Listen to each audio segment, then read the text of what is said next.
Welcome to Dance Uncorked podcast. I'm your host, Lindsay Jean, and today I am joined by a friend, dance artist, choreographer, dance sister, Kyra Bannister here today. And we are in my living room, and I'm so happy that Kyra is able to join me and us today. But before we do, let's get into the wine that this is actually provided by Kyra. Kyra, this is a really special wine that Kyra actually got me on show night in our most recent concert with Company Movimiento. As you remember from episode previous to this, Cynthia Gutierrez Garner is the director of that company, and we had our show. And Kyra and I did a duet together, and it was really fun to spend a lot of time in this living room making up that piece. And so Kyra gifted me this on show night, on opening night. And it is Merlot à la bouche. À la bouche. À la bouche. And it is so, the bottle seems much bigger and like robust just when you look at it. And I think it has to do with also the label and how like just very like, it's got a vintage feel to it, but also kind of pop art as well. Pop art, yes. Like that's a great way to describe it. And it's super French. Like everything on this label is French. Everything, for the most part, on the back of this label is French. And I had to do a lot of Google Translate to understand. No, it was super fun. I geeked out doing this. But this is a 100% Merlot. And the funny thing is you can't find much about this particular wine bottle and this wine online. I think it's just like one of those random wines that you can buy off of like a wholesale place or like a bulk like online store or something like that. But you actually found this in a local store. Yes, I found it at a nice local store. Perfect. Yeah. And this, it's actually imported from a company in Portland. So there is like an Oregon connection to this. And it's imported by New Wave Wine Company. So 100% Merlot. That's what this is. It's not for like a mixed red or a blend or anything. This is Merlot. The grape. Yeah. From France. Sure. So this was actually made, I couldn't find, like I said, much about this bottle in particular, but what I did find was some information about the winemaker. So first of all, Merlot à la bouche means, what does it mean? Merlot in the mouth. No. Perfect. That's what it means. So I'm like super pumped about that. And yeah, it's produced and bottled in France, and it's by Vincent. I'm going to mess up a lot of these words, so bear with me, everybody. Vincent Lamouille? Sounds Amouille? Yeah. Lamouille? Maybe it goes together. I didn't Google Translate that one. However, he's a winemaker with his partner in France, and they're actually part of and associated with Chateau Fredegnon. I have to say it. There's like a way you have to kind of like rough the. You're committing to it, so that's what matters. Like Fredegnon, like you have to like go for it. And it's actually located in western and a little bit southish France, and it's actually 20 miles north of Bordeaux, which is nice. A big wine region in France, and the region of where this chateau tasting room is and vineyard is in the Blay region. And if you go to their website, which I will link into the show notes here, they do a really nice job of like explaining the history. It's like I said, the whole website's in French, but you can actually click that little English button on the top of your Google Chrome or Safari thing. It'll like translate the whole thing. Yeah. Yes, I love it. And they do a really nice job of like explaining the history of their vineyard, and their morals about winemaking, and how they like to produce wine, and like the history of the soil. There's this really cool like model of the soil composition, and then like the history of that, and then how they tie it to like that's how they're able to grow these things. So super cool. If you're into like viticulture, they actually don't do viticulture. I learned a new word when I was researching this. They're really into, I think it's enology. That's how you say it. And that's actually at the top of this. Un grand choc analogique. And that means a big onological shock. Wow. This Wow. is. So on like that, the difference between viticulture and onology is viticulture is the cultivation and harvest of the grapes. Like there's a focus on that. And then enology is the science and study of wine and winemaking. So I think it also involves like the marketing of your wine too. Like it's not just about like the environmental part, even though this couple in this Chateau Fredillon, like they really focus on that. That's a huge focus of them. Their production is mostly Merlot. If you look up this particular vineyard, they are producing 70% Merlot. In second came Cab Sauv or Cabernet Sauvignon at 11%. And then two tied for third, which is Cabernet Franc and Malbec. So big reds. Like I was like, oh, there's no like Pinot Noir on this list. This is France, baby. Yeah, they went for it.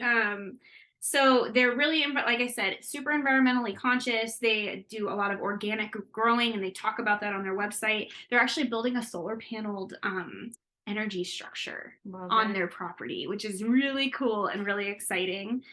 I'm really pumped to try this. I think the only tasting hint that I could find off of like a website or just the internet search that I was doing is that their Merlot, they describe it as fruity with a touch of suppleness and roundness, which I actually was surprised by because I feel like in the United States, we often think of Merlot as very dry. Yeah. And kind of like it's robust, but in a very like dry way. And I'm like, oh, like, and even the color of this, when I poured it, it's different. So I hope it's more that rounded, subtle. I like that flavor profile in a red specifically. There's a lot of like pink hue qualities in the color of the wine, which I feel like in the United States, these Merlots are really like that dark browny rusty red. So it's really nice to see a Merlot with like a little bit of a pink quality. It's like magenta. It's not even pink. I see like magenta. Like when I did that first pour, I was like, this is like brighter than normal Merlot colors. So let's taste this Merlot. I'm excited to, and I hope that it's the fruity and suppleness and roundness that they. And it's got legs too. Like it was at least. Yeah. No, yeah, it does yeah, for sure. I didn't swirl mine as much as you, but here we go. Cheers! Cheers! Thanks for having me. Smells good. Oh, way sweeter. Whoa! That's nothing like the Merlots that you're used to drinking in the States. No. Period. There is dryness at the end. But there is a sour and like tart quality to this. It's almost like a sour ale kind of vibe. Like it's that Pacific Northwest kind of bite that you have at the breweries here, but it has that rounded, mid. I love it. Wow. I think it's great. What a special Merlot. So happy that it's good.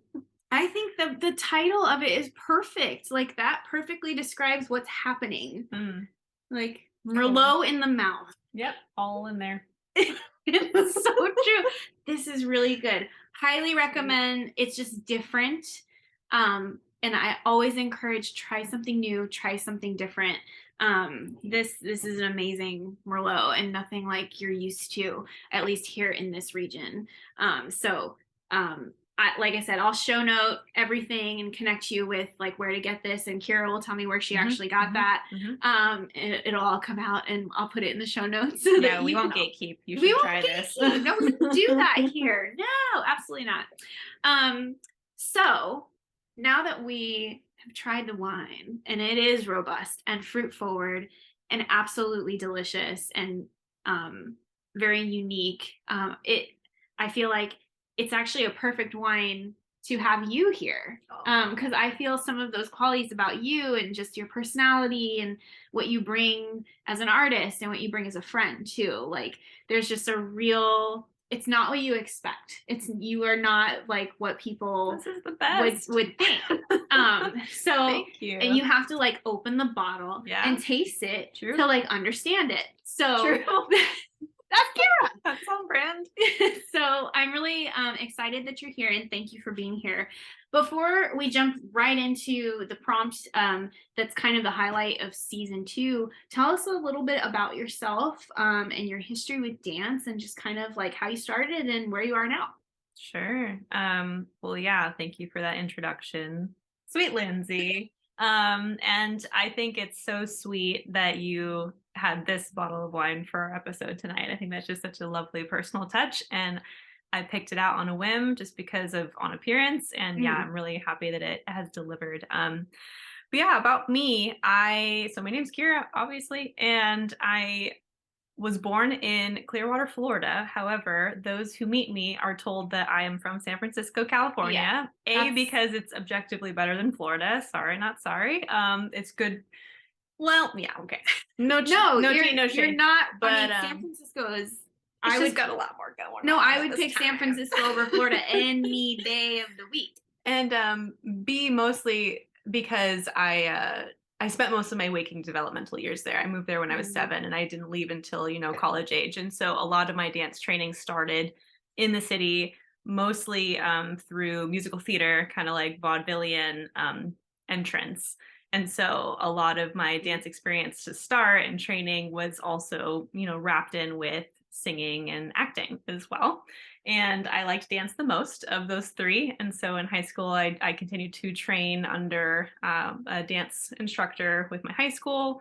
Went to Lowell High School, which is an incredibly academic-based high school, but they had a very, very good dance teacher. So she really was like my person. Yeah, we have, I think, most of our dance peers have that person in their life that inspires them to keep doing it, like further than just a hobby or a passion, but like to really continue it for your life. Yeah. And she was that person for me. Her name is Wendy Jones. I'm going to plug her because she's the best. She's the best. And then from there, I did move to Southern California for 2 years, and I trained with predominantly a gal named Linda Soul Ellison, whom I found out was the former instructor for Robert Moses Kin, who is a pretty well-known modern contemporary choreographer in the Bay Area now as well. That was pretty cool. And then I transferred up to the University of Oregon, where I met all of my lovely dance folk here, and I never left. Yeah. And it's been, if we're talking about my technical background, I would describe most of the influence having been musical theater, and then also a lot of like Latin modern, as far as Jose Limón, I've had quite a bit of experience with, and going into their intensives as well. And Lester Horton, I really just love the variance of the approach, I think, with that style of modern. So I seek it out. And your musical theater background is why I was like, you have to be in this piece with me. Yeah. Like no one else can do this except Kyra, because it's gonna have that musical theater essence, and there's theatrical moments in it that I just knew were coming, and I was like, she can handle it, and she'll inform it too. And you absolutely did. Like there were moments where I was like, I think I want it this way, or this is what I'm thinking, and you would just finish. You would complete the idea, and I was like, yep, that's what I was wanting. I just didn't know how to like formulate that myself. So, and I love that. That's why we had to do that piece together. Like collaborate. Yeah, definitely. I think that I thrive not just in a technical kind of facility. We all work at that to make it really technical, and to make it, kind of, I love virtuosic type dancing, but the performance is my bread and butter. Like if I'm making the dancer aside me or the audience in front of me experience something that's like a joint moment in time, like whatever that is, then that's success to me. That's what I seek out in my modern dance career, which as it stands is much more freelance. And I am a member of the company Movimiento, led by Cynthia Gutierrez Garner, which to follow up her episode, I'm already just like, woo!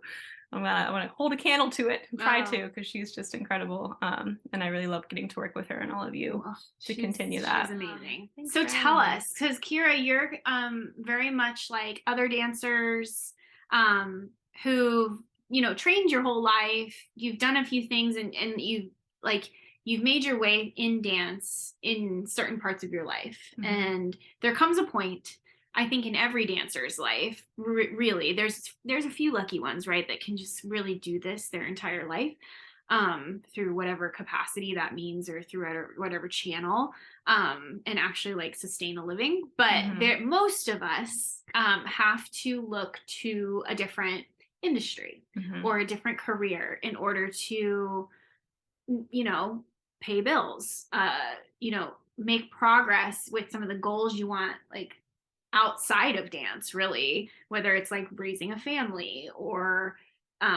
buying a home, and like trying to just do those things. Like the dance salary doesn't always make the cut most of the time. Yes, I would argue. Yeah, like it just doesn't. And it's just because not that dancers are necessarily underpaid, that like there are issues with that, but just like we've talked about in a couple episodes before, it's the consistency of the dance industry, and having a consistent job all the time is actually like very difficult to have. You're constantly hunting for that next thing, and you have to be really good at that in order to make sure it's maintained. So I want to know what your current career is, or what industry you're currently in, and what dance superpowers have served you in those. And I was like, pick your top 3 dance superpowers. We've had some really good superpowers come up in previous episodes. But I think everybody pulls on dance training and pulls from that differently, especially in different industries and careers. So I'm interested, Kyra, what are your dance superpowers that you that have served you outside of a dance career and in your current career now? Yeah. So I want to actually take it back to that moment that you just kind of illustrated for most all dancers that are taking dance further as like not just a personal pleasure, but something that they want involved in their life forever in some regard. But coming to that really real moment of considering what quality of life is going to mean for you in your next steps, which is a really big factor. And that moment for me happened in senior year of undergrad, where I was starting to think about it, and it was between 2 choices. It was, I'm going to go into the audition circuit, which is super exhausting. The grinder. I'm either going to do that or I'm going to get into physical medicine. And that was always something that I think I knew was going to be a form of enjoyment for me. Knowing that I could still address the body and my attention that I paid to it through performing art, but in a more intellectual sense as well, and also to try and be of service kind of to the public too, because I really do love that element of my job now, which is, in case you haven't guessed it, I'm a clinical assistant for sports medicine, physical rehabilitation. So we work with people in pain and injuries, and mine too. Yeah. I'm like, I got this thing going on. Can you please help me? Yeah. I turn up to the company movimiento meetings quite often. I'm like, okay, who's hurting and why and what'd you do? And I just love to talk about people's pain, even though that sounds weird to say out loud. I like the healing element of it. Oh yeah. So I think that I always knew I wanted to have my hand in that at least once in my life. So that led me into my current career, which is, from a very medical lens. So when it comes to my dance superpowers, my first one that I wrote down was, and I hope that I'm not like duplicating too many that you've heard already. No, I think even if you do duplicate, like just your experience is unique in and of itself. So true. Like hearing that is really important. Okay. Well, resilience was the first one. And kind of what I mean by that is like the ability to roll with the punches, whether that is, I was thinking of dance training, especially in the earlier, younger years when you're coming out of, again, that transition of, okay, I really love doing this. It really makes me feel good. I want to get into the industry. I want to be seen as a professional, kind of in that regard. One thing that I feel a lot of dancers learn very quickly is rejection tolerance, or lack thereof. So how old was I? 8. That's when I learned it. Yeah. It's that first like callback, or it's that first kind of, did you land the role that you were hoping for? The first no thank you. Yeah. Or the first, just high competition kind of moment where you give it your all, but you still didn't quite make the cut. And like that's a real life thing that, resilience can be built up just from life itself. Because let's be real, life is hard and it kind of does that to people. But I want to think that dance training in particular, it almost has like a propelled sense of it, like for a person. I really do think that the tenacity it takes to keep pursuing something that doesn't have a lot of support at times, and also that isn't like celebrated as something that is lucrative or is like completely directly contributory to society, like a doctor or a lawyer or things like that. I think that still choosing that and pursuing that training, it builds something in you as a person. Well, and I think you're touching on a point that's actually like super interesting, because if you look at like the culture of the United States in particular, there is a high value of dance. We want it. If you've made it, if you are a principal dancer at American Ballet Theater, that's a high standing, high tier, elite, like position to be in. So it's weird that like I find it strange that for such a highly looked upon art form, at least in this country, just if you're just going to say dance in general, like I would just gloss it over and say, I think people do value dance in this country, but there's this other side of it where it's just like, yeah, but it's not lucrative, so who cares? And it's just like this two double-edged sword. Then we can get into the conversation, which we won't tonight, but like you get into the conversation of what kind of dance is prioritized in the country, and it's mostly Eurocentric dance forms, which is why we're a part of a company called Company Movimiento that like has nothing to do with ballet. Tip our hat to it. We've done it. Like we've trained in it. It's got its values, and it has its benefits. But it's interesting. I think it's so weird that this country kind of has that like it's backwards thing. The celebration of entertainment and of art and the things that do make us feel, I think, more attached to our humanity at the end of the day. But it is not, when it comes down to brass tacks, it's just not funded in the way that athletics are, like in the sports industry and other things like that. And I was thinking with these prompts and this conversation that I come also from a lens of like the dance industry. And like my experience kind of in and not in that versus, dance can be seen as like a cultural folk, like at its roots, like connecting kind of an art form. But I know that in my generation, like that really wasn't prioritized to me as knowing that about dance until college. It was all just like, how do you hustle? How do you get forward, Same. in it? Same. I had a very similar experience. So reflecting on that in the working world and like how I behave in the working world because of that influence is where I go back to resilience being kind of a core theme for me. And it is helpful in the way that, if things get shaken up at work or things don't go according to plan, or even if you're staring at like a patient face to face who is like actively losing composure because they're in pain, that's resilience there to have, like, backing yourself and standing your ground, like in that, to see it forward. So, well, and like there is something that you have brought up too, like the ability to just keep going back and doing something, even though you've been rejected or you've, hit rock bottom or you felt discouraged, like you still show up the next day.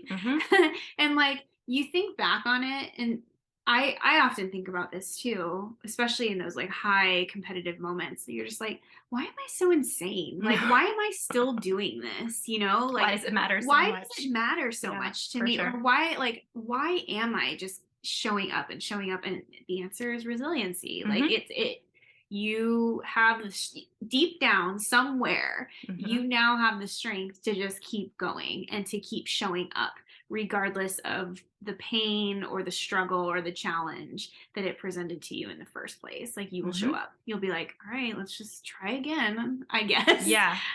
Pretty much. And no, resiliency is a big one. And I resonate with that too, at my job as well. Cause we have stressful times, and like your ability to show up for your team and to show up for your company and to show up for yourself too. Cause if you care about your job, you want to show up for yourself as well. Cause you're just like, no one's going to hand me this. You know, like, I got to work. And sometimes it's going to be uncomfortable. Right. And I just got to keep going. Like, keep your head down. Let that term, like, keep your head down and just grind. Like, go. Well, and the showing up repetitively also, I would say, contributes directly to, again, dance training. And when you're going into performance, like, what makes a good performance? What makes you prepared? What makes you ready to like knock it out of the park? You're showing up every single rehearsal time. And not just like half of you, it's all of you. And so like building up that tolerance of, yes, I'm tired. I might be injured.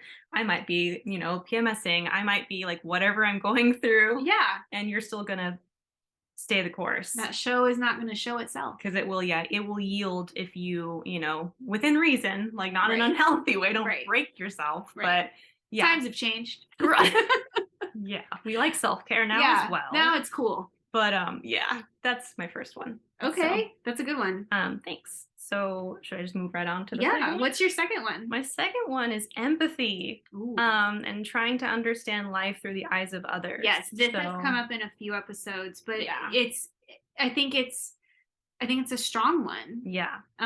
So it's worth mentioning multiple times. Yeah. Like, it's a huge thing. Yeah, I think in my opinion, personally, it's what makes dancers really valuable. I think that a person who celebrates dance not only for, again, the technical virtuosity of it all, and they're like, look what I can do, and look how beautiful this is, and look what I can share, but really dives in to understand how it exists outside of them and how they can either participate or just observe in the realm of dance and the different forms it takes. The more a dancer does that, the more informed I feel I can see them move. Like you can just kind of tell, I feel, when you're watching a show and you're like, that person has felt some things, you know? And I think that comes through shared experience and like getting to learn other people through exposure. And as I was writing this one, I acknowledged the fact that a lot of this is a little bit based in privilege on how much you're able to see.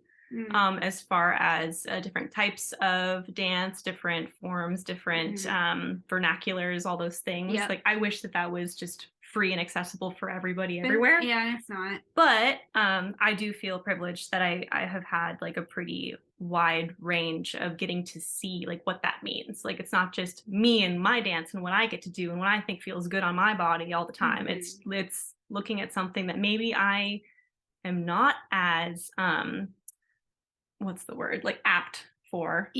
But I can still celebrate that and it'll inform me and how I want to move.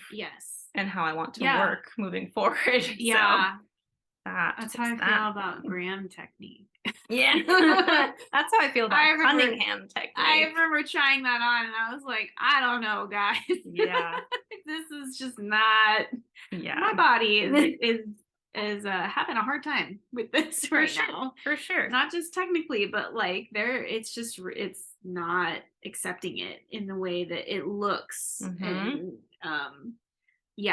those experiences I do think really do help, like you understand a person's struggle, which I think makes you a really good teacher too. For sure. Like, and it's human nature, you know. I really do think that if you're paying attention to dance as, again, a bigger idea than just how many turns did they do, you know, if you're really looking at dance for the message it's trying to communicate, if there's a message at all, or if it's just an energy, you know, we talk about this a lot with our talkbacks at Company Movimiento as well.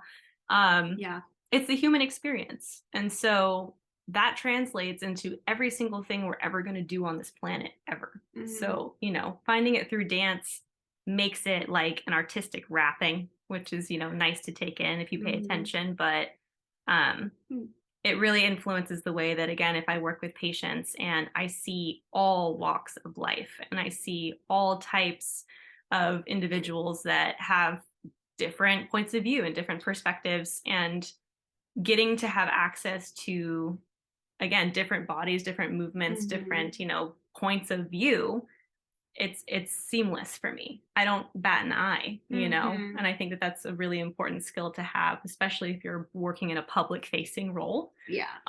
Yeah. You got to know like what it means to listen and to Yeah. like witness somebody else. Mm. So I do a lot of that in dance class. I am Yeah, witnessing you do. everyone. Yeah, no, you do. Yeah, I do. Yeah. She does. And it's really valuable to have people alongside you in a company that do that. Mhm. I think we all witness, and I think at this point in our careers, at least, like we've all learned to properly do that and to like know the value of that. Because there Yeah. is something really special about the way you do it, because you're doing it like in rehearsals where it's so easy to like, for me, I'm like focused on the choreography. I'm Mhm. just like, what is this? What is this? What is this? But Kira's like watching everybody and like what they're doing. And you ask really good questions, like because of that, like clarifying questions. And Yeah, and thanks. you're just like the detail of things. I'm just like, she Yeah. got it. What? Like she caught it. Yeah. And then she'll never forget the choreography either. That's another Right. thing that I think you're observing, like Mhm. qualities that you have and like this empathy portion that you're bringing into it. Like you remember choreography like nobody's business. We all look at Kira when we go to Oh, rehearsal because we're shucks. like, what was next? Like even the choreographers are like, what did I do? Yeah. Because Kira will remember, and it's that observant nature that you bring 110% to not just the rehearsals, but to, like to everything you do. Thanks. I love Yeah, I that think so you even much. asked me at a rehearsal or maybe the tech or something that you were like, "Are you okay?" Yes. And I was like, "Yeah, I'm fine." And you're I like, "Are you know. sure?" And I was like, "I don't know. I don't know." Well, yeah, and this might be commentary on like my personality and my like lived experience with Yeah. people in the past too. I am very sensitive, of course, as like a human, but I do feel that getting to be in an environment, specifically in dance, and in that it is a group activity. Like Mhm. even if you are, you know, creating a solo for yourself, you are inevitably going to be sharing that Yeah. as a group activity. And Yes. so the power of observation and empathy inevitably to not only share yourself, but to take on what other people are sharing, Yeah. you know, again, to a healthy extent. Yes. But Do it's really you valuable. do you think that like that particular quality in your workplace like has helped you stand out in your workplace? Like, do 100%. you ever receive like feedback about that, like from clients or even just your coworkers? Like, do they notice it too? Because I noticed it like in the dance context. Yeah. I've never actually um, been in the context of what your career is right now. Mhm. So I'm curious to know if like that actually if you've ever received feedback from like your clients on that. Yeah. I mean, I think it's something that is more it's more felt, I think, Mm, more than shared verbally. yeah. Um it's definitely Hmm. challenging in the medical industry as it stands, is more and more day by day trying to become a very robotic and mechanistic kind of a system. So to still like preserve the humanity and the empathy in that Yeah. is its own challenge for sure. Namely because of insurance companies and crazy things that control care for people that shouldn't, Mhm. in my personal opinion. Mhm. But yeah, in terms of patients, I think it establishes trust Mhm. almost immediately. Like Yeah. I meet strangers every single day and they're entrusting me with their personal information in their life, Yeah. basically, before we can take care of them. And so I Mhm. think to do that successfully is to do what I'm stating, which is to Yeah. just show up like, hey, you know, I'm not here to critique or judge. I'm here to Mhm. actually see what you have and work with Yeah. it that way. So And try and help. I like to do that for my dancers as well as for patients and people in my life that I care about. I just think it's crucial. Oh, Crucial yes. good human stuff. The empath. Yeah. Yep. Yeah. 100%. What's your third one? My third one is multitasking Yep. slash multifactorial learning style. Ooh, let them have it, Kira. Yeah, it's Go. so I was thinking about what it meant to, again, when we think of what a like proficient or successful dancer or someone Mhm. who's really like you say, oh, they're so good at dancing. If you're in a dance class, like what does that actually? How can you quantify that? Like how Mhm. can you tell? Yeah. Obviously, there's like the expression, there's the attention to detail, there's the, you know, picking up choreography and kind of retaining, but body control. sure. Yeah. Yeah. And the physicality of it, of course, too. We're athletes. Like, let's not forget that part. But yeah, the style in which you learn dance involves so many different types of learning. And that's, I think, also what makes dance incredible is that it offers that many different types. Like you have the tactility. Let's take just a bar class at ballet, right? You have the tactility of feeling where you are in space, which I was thinking about this actually on the drive over, in that spatial awareness as just its own type of skill as a dancer in human world working life is also incredible. Like I guarantee you 100% of the time, the person that is walking too slow in front of you in the grocery store is not a dancer. No. I put money on it because it's just, there's an awareness there. Yeah. So you have the learning tactility, space around you, where bodies are, where heat is, where you feel your hands placed, where you feel like if you're really getting into it, you can actually feel how your body is behaving tactilely. So that's a form of learning. You have the visual. You're looking at the instructor. You're looking at the dancers around you. You're looking at your own feet. Like you're learning through visual, feedback. Auditory. You're hearing music. You're hearing commands, you're hearing your breath, there's so much input stimuli that the more you start to master all of these versions of learning, you feel pretty amazing and how you can kind of superhuman. And there are like bad days where those types of intakes aren't working out very well and you're not landing that turn. You're like, okay, we're not synced up today, that's fine. But when it does work, it's the same type of feeling like when you have a really good work day, when you're just like, every communication I had was solid. Everything that I could anticipate today was anticipated. Like you have things in the pocket because of all that multitasking, just multifactorial things that you've been building on for so long. For a long time. Very long. So that is a really interesting concept. Like I didn't even think about it from that perspective. Like how long you've been actually building your multitasking skills. The length at which you have to do that as a dancer and how it's amplified. As a dancer, as you continue, it's like emphasized like to a degree that sometimes I'm like, I don't even know how to access what you're trying to.